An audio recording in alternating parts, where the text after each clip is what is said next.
Welcome everybody to our show. This is Custom Fab Garage on our channel Octane TV on YouTube.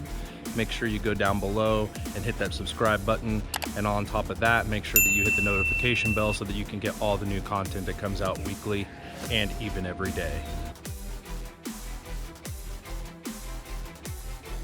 All right, so this is the next vehicle we're going to be working on. 1997 Ford Mustang Cobra convertible with the Mach 460. We're going to be doing a new radio, new speakers, maybe adding a sub, basically changing this all out because nothing is working right now. So this is a very clean, classic car that is getting restored, and it actually has no audio in it right now. So we're going to go ahead and take everything out and get it all fixed, replaced, do all new upgrades of 2022 technology.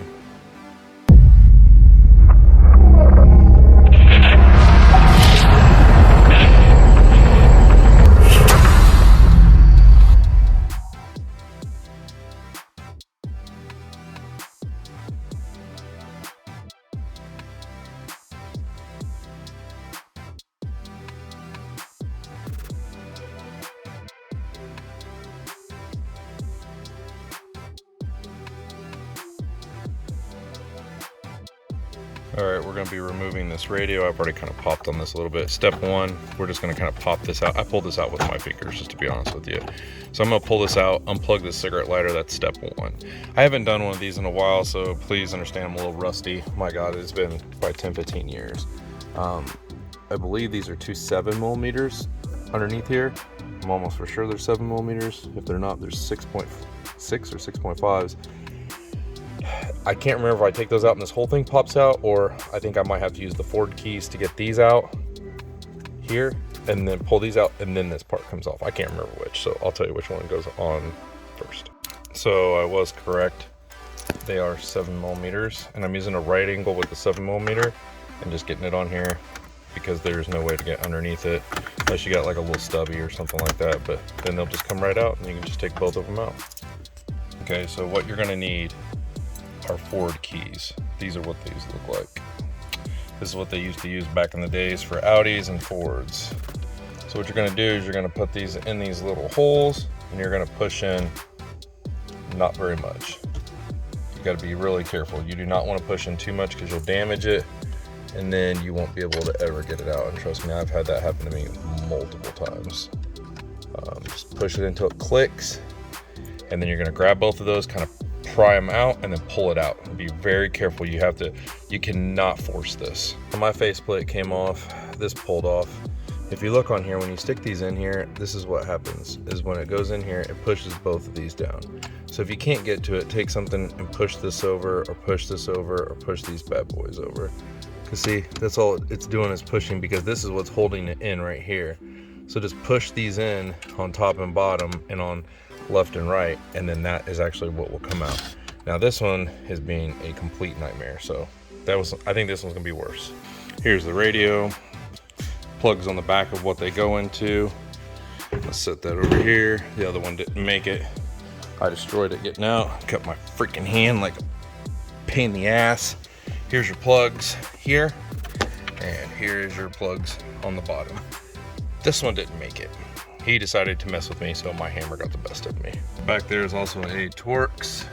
I don't believe it's on the other side. No, just that one. Looks like a T15 or a 7 or 8mm. Take that off. Here's the back of this. Those two pop pins. This kind of all just comes out. I believe we'll have to use some of this to go into the new kit, but that part is out. We'll just set that down here. And then we have this humongo gaping hole right here, which I'm guessing we'll probably have to cut these out to put the double dent in. But that's really nice that we have everything all out.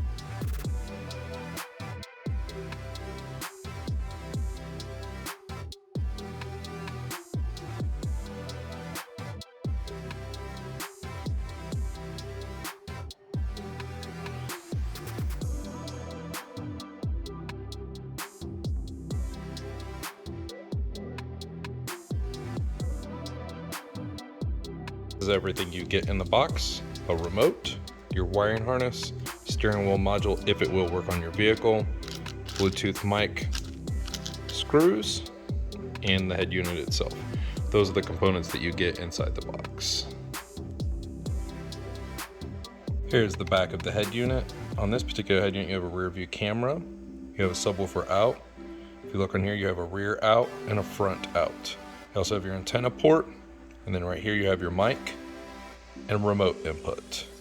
On this side, you do have a wired USB, which is about 3 to 4 feet long, which is pretty nice. It doesn't have the break in it. It does have your power, you know, whatever you want to call it, your power, standard power plug with your speaker leads and everything like that. On here, you have this part which goes into your Sirius XM that plugs into there. This is something new I've never seen, so this is something new on this model, is an AVN. I'm going to do some tests on that in some further videos, but supposedly it has an audio video in, so we'll see how that works.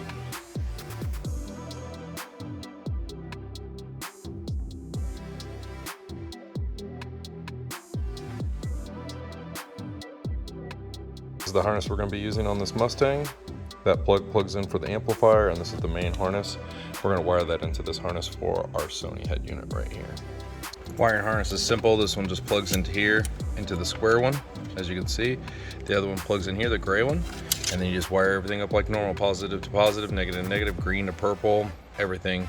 If you don't want your dimmers, which I have these just capped off, you don't have to hook those up, but it's very simple. This is the kit we're going to be using, which is a 95 5703B. This is for the 94 to 2002 Ford Mustangs to be able to do a double DIN conversion from Metra.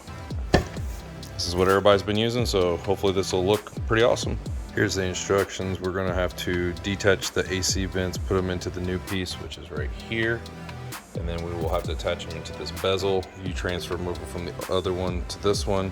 And then also you're going to have to remove these two shaded areas. I kind of figured those would have to go away. So we're going to have to cut those out.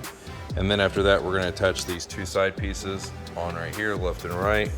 And then that should be able to attach back there like factory. And then this will probably just snap right over it, is what I'm guessing. So these did come out pretty easily. They just unsnap. What I did was I took plastic pry tool underneath and kind of just pried it out real carefully. You don't want to break it, but they did come out pretty easily. And then we're going to just snap them into this new one and put them into there, and then snap it into the back of there. Everything snapped in just like I was supposed to. Snaps really nice, to be honest. Got that piece snapped right in. I will say, if you're a perfectionist like me, the paint is not the best on this, but it's also a 20-something-year-old car. But I will say that's the only defect I have seen so far. Other than that, everything else looks amazing. Next step is you're going to take these little plastic pieces right here, and you're going to attach them one and one here.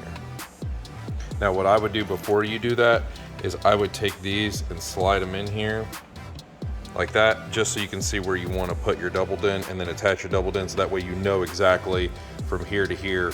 You're not going too far back, too far in, and then this will be ready to go into the vehicle, and then put these plastic pieces on, so that way you can kind of gauge where you need to be. This is what I mean by gauging, so that when you slide this in like that, you can make sure it sits flush. It doesn't sit out too far, too in, everything like that. That way you can test it.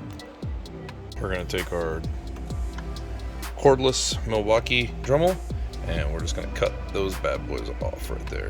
All right, so what we did was we removed these bottom two Torx T15s, and then we slid this up onto there. And then now where these are, these little slots right here, we are going to screw the 4 screws that were provided. They definitely say to pre-drill them before, so we'll pre-drill them first. Got all 4 screws screwed in after we pre-drilled them. Everything's all mounted in, so we're gonna mount the dash back on with the new kit.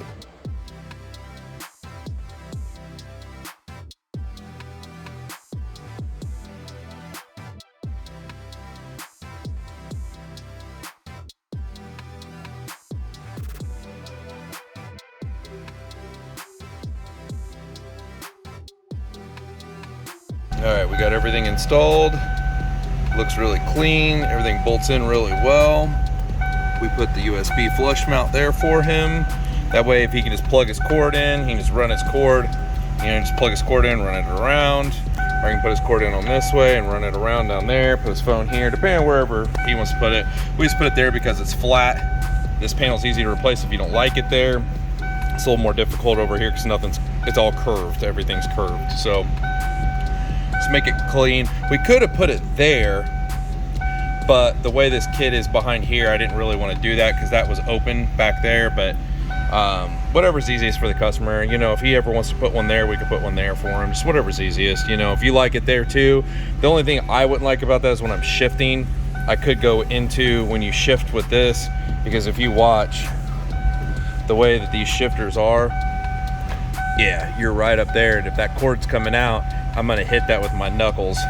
So you'd probably have to put it clear over here, just so it doesn't get in the shifting pattern, because these things shift. Yeah, I would put it over here if I was gonna put it anywhere. But yep, everything looks really good.